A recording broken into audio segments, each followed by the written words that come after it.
महाभारत।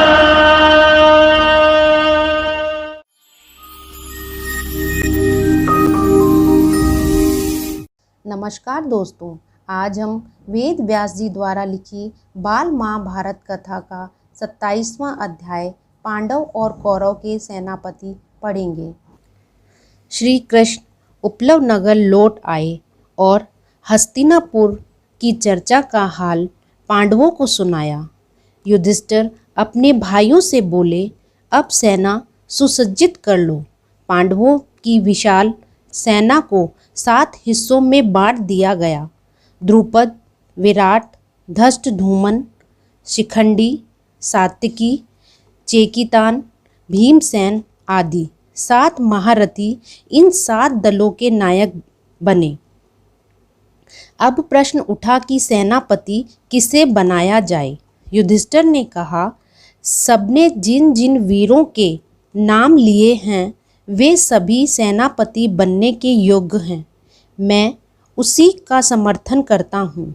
धृष्टद्युम्न को सारी सेना का नायक बनाया गया और उसका विधिवत अभिषेक किया गया। उधर कौरवों की सेना के नायक थे भीष्म पितामह। भीष्म ने कहा, युद्ध का संचालन करके अपना ऋण अवश्य चुका दूंगा। लड़ाई की घोषणा करते समय मेरी सहमति किसी ने नहीं ली थी। इसी कारण मैंने निश्चय कर लिया है कि मैं आगे होकर पांडु पुत्रों का वध नहीं करूंगा। कर्ण तुम लोगों को बहुत ही प्यारा है। अगर वह सेनापति बन जाए इससे मुझे कोई आपत्ति नहीं होगी। कर्ण ने भी हट कर रखी थी कि जब तक भीष्म पितामह जीवित रहेंगे तब तक मैं युद्ध भूमि में प्रवेश नहीं करूंगा। भीष्म पितामह के मारे जाने के बाद ही वह युद्ध में भाग लेंगे। भीष्म पितामह को सेनापति नियुक्त किया गया। कुरुक्षेत्र के मैदान में दोनों तरफ की सेनाएं लड़ने को तैयार खड़ी थी। उन दिनों की रीति के अनुसार दोनों पक्षों के वीरों ने युद्ध नीति पर चलने की प्रतिज्ञा ली। कौरवों की सेना को देखकर युधिष्ठिर ने अर्जुन को आज्ञा दी, एक जगह सब वीरों को इकट्ठा रहकर लड़ना होगा। इस प्रकार दोनों पक्षों की सेनाओं की व्यूह रचना हो गई। अर्जुन ने युद्ध में तैयार हुए वीरों को देखा तो उसके मन में शंका हुई कि हम यह क्या करने जा रहे हैं। उसने अपनी यह शंका श्री कृष्ण को बताई। तब अर्जुन के इस भ्रम को दूर करने के लिए श्री कृष्ण ने कुरुक्षेत्र में कर्म योग का उपदेश दिया जो विश्वविख्यात है। तभी एकाएक पांडव सेना के बीच में हलचल मच गई। सब देखते हैं कि युधिष्ठिर ने अचानक अपना कवच और धनुष बाण उतारकर रथ पर रख दिया है और रथ से उतरकर हाथ जोड़े कौरव सेना की हथियारबंद वीरों की कतार को चीरते हुए युधिष्ठिर सीधे पितामह भीष्म के पास पहुँचे और झुककर उनके चरण छुए। फिर बोले, पितामह, हमने आपके साथ लड़ने का दुस्साहस कर ही लिया। कृपया हमें युद्ध की अनुमति दीजिए और आशीर्वाद भी कि हम युद्ध में विजय प्राप्त करें। भीष्म बोले, बेटा युधिष्ठिर, मुझे तुमसे यही आशा थी।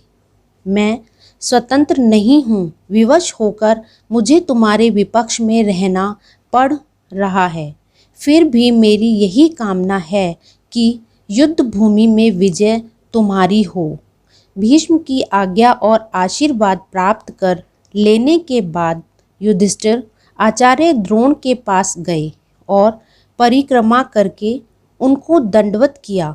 आचार्य ने आशीर्वाद देते हुए कहा, मैं भी कौरवों के अधीन हूँ, उनका साथ देने को विवश हूँ। फिर भी मेरी यही कामना है कि जीत तुम्हारी ही हो। आचार्य द्रोण से आशीर्वाद लेकर धर्मराज ने आचार्य कृप एवं मृद्धराज शल्य के पास जाकर उनका भी आशीर्वाद प्राप्त किया और सेना में लौट आए।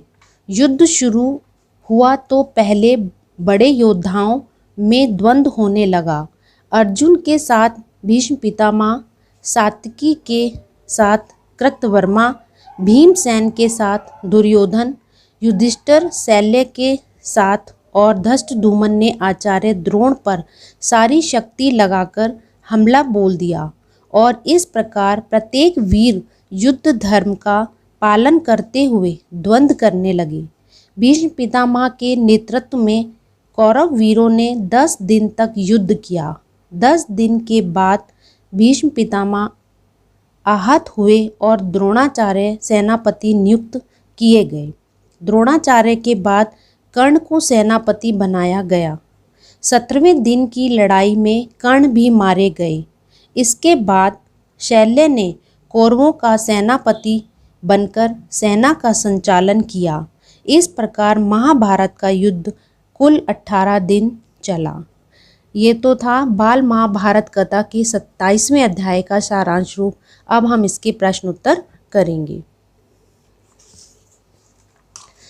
प्रश्न पहला, पांडवों की विशाल सेना को कितने भागों में बांटा गया? उत्तर, पांडवों की विशाल सेना को 7 हिस्सों में बांटा गया। द्रुपद, विराट, धृष्टद्युम्न, शिखंडी, सात्यकी, चेकितान, भीमसेन आदि 7 महारथी इन 7 दलों के नायक बने। प्रश्न दूसरा, कौरवों के सेना नायक कौन थे? उत्तर, कौरवों के सेना नायक पितामह भीष्म थे। प्रश्न तीसरा, पांडवों के सेना नायक कौन थे? उत्तर, पांडवों के सेना नायक धृष्टद्युम्न थे। प्रश्न चौथा, अर्जुन के भ्रम को दूर करने हेतु श्री कृष्ण ने युद्ध क्षेत्र में क्या किया? उत्तर, अर्जुन के भ्रम को दूर करने के लिए श्री कृष्ण ने युद्ध क्षेत्र में कर्म योग का उपदेश दिया। प्रश्न पांचवा, भीष्म पितामह ने युधिष्ठिर के सामने अपनी क्या लाचारी व्यक्त की? उत्तर, भीष्म युधिष्ठिर से बोले, बेटा मैं स्वतंत्र नहीं हूँ, विवश होकर मुझे तुम्हारे विपक्ष में लड़ना पड़ रहा है। फिर भी उनकी यह कामना है कि जीत तुम्हारी ही हो। प्रश्न छठा, कौरव वीरों ने 10 दिन युद्ध किसके नेतृत्व में किया? उत्तर, भीष्म पितामह। प्रश्न सातवां, कर्ण की मृत्यु के बाद कौरवों का सेनापति किसे बनाया गया? उत्तर, कर्ण की मृत्यु के बाद कौरवों का सेनापति शल्य को बनाया गया। प्रश्न आठवां, महाभारत का युद्ध कितने दिन चला? उत्तर, महाभारत का युद्ध 18 दिन चला। प्रश्न नवा, महाभारत का युद्ध कहाँ हुआ था? उत्तर, महाभारत का युद्ध कुरुक्षेत्र में हुआ था। आपको ये वीडियो कैसी लगी मुझे कमेंट बॉक्स में ज़रूर लिखें। इसके बाकी अध्याय पढ़ने के लिए इस चैनल को ज़रूर देखें व सब्सक्राइब करें।